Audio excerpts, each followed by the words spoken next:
तो नमस्कार साथियों, फिर से स्वागत है आपका एक बार बायोटेक दी बायोलॉजी एडुकेटर में। और आज हम बहुत ही महत्वपूर्ण टॉपिक के बारे में पढ़ने वाले हैं। हम जो टॉपिक कवर करने वाला हूँ, देखो, जो हमारा आज का टॉपिक है, हमारा पिछला टॉपिक था वाहित मल क्या होता है हमारा। हाँ, तो हमारा पिछला टॉपिक था कि वाहित मल क्या होता है। वाहित मल क्या होता है, ये हमारा पिछला टॉपिक था, ठीक है। पर आज हम कुछ नया पढ़ने वाले हैं। आज हम पढ़ेंगे वाहित मल का उपचार। मतलब वाहित मल जो होता है उसको उपचार कैसे किया जाता है, उपचार कैसे किया जाता है, वाहित मल का उपचार कैसे किया जाता है, वो हम आज पढ़ेंगे। तो वाहित मल के उपचार निम्न प्रमुख दो पदों में होता है, ठीक है। वाहित मल क्या होता है, निम्न दो पदों में इसका उपचार किया जाता है, जो कि हम अभी पढ़ेंगे।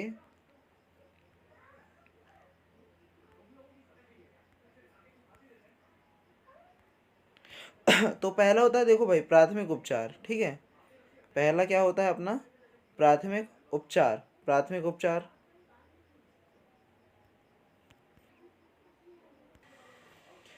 पहला होता है प्राथमिक उपचार, दूसरा होता है द्वितीयक उपचार। प्राथमिक उपचार मीन्स प्राइमरी ट्रीटमेंट एंड द्वितीयक उपचार सेकेंडरी ट्रीटमेंट। तो प्राथमिक उपचार और द्वितीयक उपचार होता क्या है, ये हम देखते हैं। तो पहला होता है प्राथमिक उपचार, primary treatment. So primary treatment क्या होता है, किस चीज़ को हम प्राइमरी ट्रीटमेंट कह रहे हैं, यहाँ पे ये देखने वाली बात है। प्राथमिक उपचार मुख्यतः एक भौतिक या यांत्रिक प्रक्रिया, मतलब ये भौतिक तरीके से, ये यांत्रिक तरीका है एक, किसको, इस पद में छानना या फिल्टर की प्रक्रिया होती है। देखो, प्राथमिक उपचार मीन्स यहाँ पे हम बात कर रहे हैं सीवेज की। सीवेज जो होता है उसको हम कैसे क्लियर कर सकते हैं, उसको क्या क्लीनिंग की प्रोसेस होती है, तो उस विषय पर हम यहाँ बात कर रहे हैं। तो प्राथमिक उपचार में क्या हो, प्राथमिक उपचार एक भौतिक या यांत्रिक प्रक्रिया है। इस पद में छानना या क्या होता है, फिल्टराइजेशन व अवसादन जैसी प्रक्रियाओं की मदद ली जाती है। मदद ली जाती है, मतलब अवसादन हो गया और छानना, ये दो प्रक्रिया होती है जिसका उपयोग किया जाता है। हल्की तैरने वाले अशुद्धियों को छानकर अलग कर लिया जाता है। कंकड़ पत्थर भी इस प्रक्रिया में अलग हो जाते हैं। अवसादन की प्रक्रिया निलंबित मिट्टी व छोटे कंकड़ पत्थर नीचे बैठ जाते हैं। देखो ये क्या कह रहा है कि जो प्रक्रिया होती है किसकी, प्राथमिक उपचार की, किसको, सीवेज को क्लीन करने की जो प्राथमिक उपचार की प्रक्रिया होती है, उसमें जो हल्की, जो तैरने वाली वस्तुएं होती हैं उसको छान कर शुद्ध कर लिया जाता है। इसमें कंकड़ पत्थर भी अलग हो जाते हैं। जैसे कि आपको एक एग्जांपल दे रहा हूँ मैं। जैसे आपकी मम्मी चावल छनाती है, चावल चावल या फिर चावल, ठीक है। चावल को जब छनाती हैं आपकी माता जी, आपकी मम्मी, देखो सबके घरों में काम होता ही है ना। तो जब आपकी मम्मी चावल को छनाती हैं, ठीक है, क्या करती हैं, चावल को छनाती हैं, तो क्या होता है भाई, छन्नी का उपयोग करती हैं आपकी माता जी, करती है, सबकी मम्मी करती है छन्नी का उपयोग। तो उस वजह से छानती तो चावल अलग, कंकड़ पत्थर अलग, इस तरीके से उसी सेम सेम वही चीज़ है, बस वो चावल छनाते हैं, यहाँ पे हम वाहित मल यानी सीवेज को छना रहे हैं, ठीक है। तो वो एक प्रक्रिया है। अवसादन की प्रक्रिया में निलंबित हाँ, तो कहाँ थे अपन, अवसादन की प्रक्रिया में निलंबित मिट्टी व छोटे कण पत्थर नीचे बैठ जाते हैं, जो अवसादन की क्रिया होती है। अवसादन की क्रिया मीन्स अगर अपने गांव की भाषा में बोला जाए तो जैसे कि आपकी माता जी जैसे चावल को धुलती हैं, चढ़ाने के पहले धुलती हैं, तो उसमें कैसा ऐसा पानी को ऐसा लेती हैं, पानी से ऐसा छनाती हैं ना, उस टाइप से फिर चावल कैसा नीचे बैठ जाता है, वैसे ही कंकड़ पत्थर नीचे बैठ जाते हैं। यहाँ पे वही वही प्रक्रिया है, ठीक है। सो अगर अब देखते हैं, जिन्हें अलग अलग कर दिया जाता है, ठीक है। ऊपर का द्रव भाग प्राथमिक बाह्य स्राव यानी प्राइमरी फिल्टराइजेशन कहलाता है। मतलब जैसे कंकड़ पत्थर नीचे बैठ गए, क्या हुआ अभी हमारे साथ, कंकड़ पत्थर जो रहते हैं, ठीक है, कंकड़ पत्थर नीचे बैठ गए। तो कंकड़ पत्थर के नीचे बैठने के बाद, जब नीचे बैठ जाते कंकड़ पत्थर, तो उनके नीचे बैठने के बाद जो ऊपर वाला द्रव का भाग रहता है, द्रव, ठीक है, वह प्राथमिक बाह्य स्राव मतलब प्राइमरी फर्टिलाइजेशन होता है, ठीक है। इसमें क्या होता है, नीचे बैठा भाग प्राथमिक अपांग कहा जाता है। नीचे बैठा जो भाग रहता है वो क्या कहलाता है, प्राथमिक अपांग। और जो ऊपर ऊपर का द्रव है, ये बीकर है। यहाँ पे अपना ऊपर ऊपर बचा है क्या, अभी बताता हूँ, देखो, ठीक है। तो ये जो ऊपर वाला भाग है, ये जो अपने पास ऊपर वाला भाग है ये क्या कहलाएगा, प्राथमिक बाह्य स्रावी द्रव, और जो नीचे बैठा भाग है वो प्राथमिक अपांग कहलाएगा, ये वाला अपांग कहलाएगा। ठीक है, तो यहाँ तक समझ में आया। अब इसके आगे बढ़ते हैं, सेकेंडरी ट्रीटमेंट या द्वितीयक उपचार। तो द्वितीयक उपचार क्या होता है, द्वितीयक उपचार ये भी वही फिल्टराइजेशन की प्रक्रिया है। ठीक है, तो देखो जो वाहित मल का उपचार होता है वो किस प्रकार से होता है वो समझेंगे। ठीक है, उसके आगे अपन देखेंगे कि वाहित मल मतलब बिना उपचार किए अगर क्या नदियों में डाल दिया जाए, ऐसे छोड़ दिया जाए तो क्या क्या हानियाँ होती है वो भी पढ़ेंगे। तो देखो यहाँ पे क्या होता है, द्वितीयक उपचार क्या होता है। द्वितीयक उपचार एक जैविक प्रक्रिया है। इस प्रक्रिया में प्राथमिक बाह्य स्राव को वायवीय तथा अवायवीय जीवाणु द्वारा उपचारित किया जाता है। देखो जो अपना प्राथमिक उपचार है, ठीक है, प्राथमिक उपचार में जो ऊपर वाला जो द्रव बचा था ना, द्रव लिक्विड, लिक्विड फॉर्म में आया था अपने पास, कुछ बचा था जिसे हम द्रव बोल रहे थे। ठीक है, यहाँ पे देखो ये हमारे पास बचा है क्या, बाह्य स्राव मतलब प्राइमरी फिल्ट्राइजेशन, ऊपर का जो द्रव भाग रहता, द्रव बचा था।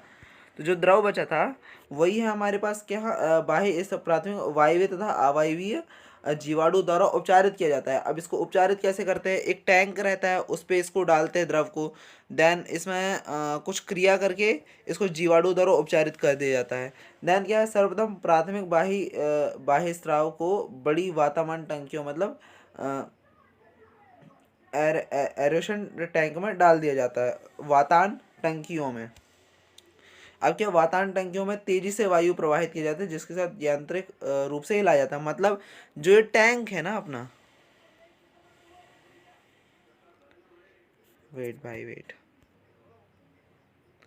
तो ये जो टैंक होता है ना अपना, देखो आपको बता रहा हूँ, हाँ, ये जो अपना टैंक है इसमें अपने पास क्या है, यहाँ पे लिक्विड है, ये लिक्विड है। पर अब जब टैंक में लिक्विड को डाल दिया जाता है तो ये पाइप है, मान के चलो सपोज ये पाइप है, तो ये पाइप के थ्रू यहाँ पे क्या आएगा, ये पाइप के थ्रू यहाँ पे तेजी से वायु प्रवाहित की जाएगी, साथ ही यांत्रिक रूप से हिलाया जाएगा। यहाँ पे कुछ कुछ लिक्विड जैसे मिक्सर ग्राइंडर के नीचे कैसा लगा रहता है ब्लेड्स, उसी टाइप का समझ लो, यहाँ पे प्रोपेलर्स लगे होते हैं जिसके द्वारा इसको हिलाया जाता है जिससे वो पूरी तरीके से मिक्स हो जाए। ठीक है, अब हिलाने के बाद क्या करते हैं, फलस्वरूप वातान टैंक में लाभकारी वायवीय सूक्ष्म जीवों की वृद्धि हो जाती है।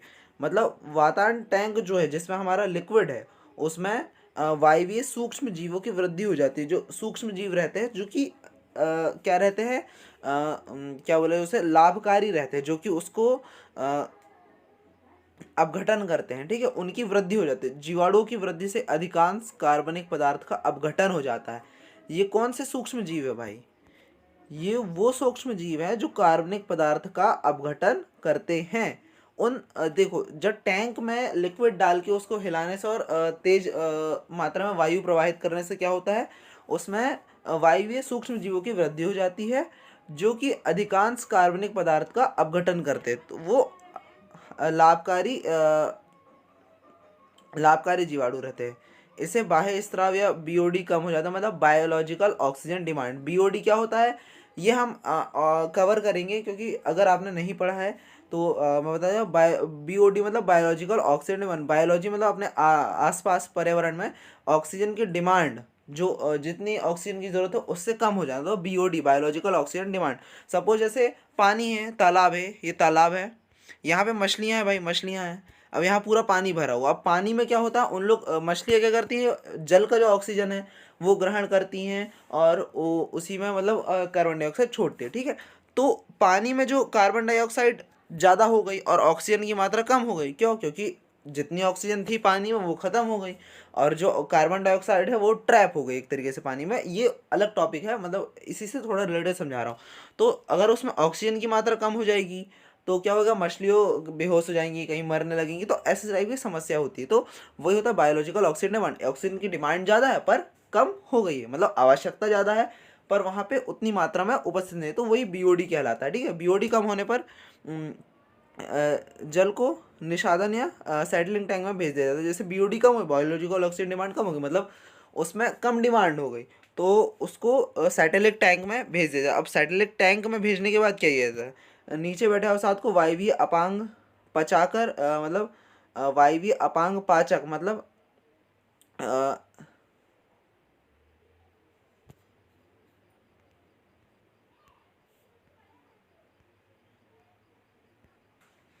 हाँ, तो जो वायवीय अंग होता है उसको डाइजेस्टर में भेज दिया जाता है। किसमें भेज दिया जाता है? डाइजेस्टर में भेज दिया जाता है। अब डाइजेस्टर में भेजने के बाद क्या होता है? डाइजेस्टर में भेजेंगे तो कुछ तो होगा ना। डाइजेस्टर मतलब क्या होता है? डाइजेस्ट करना मतलब क्या होता है भाई? पचाना।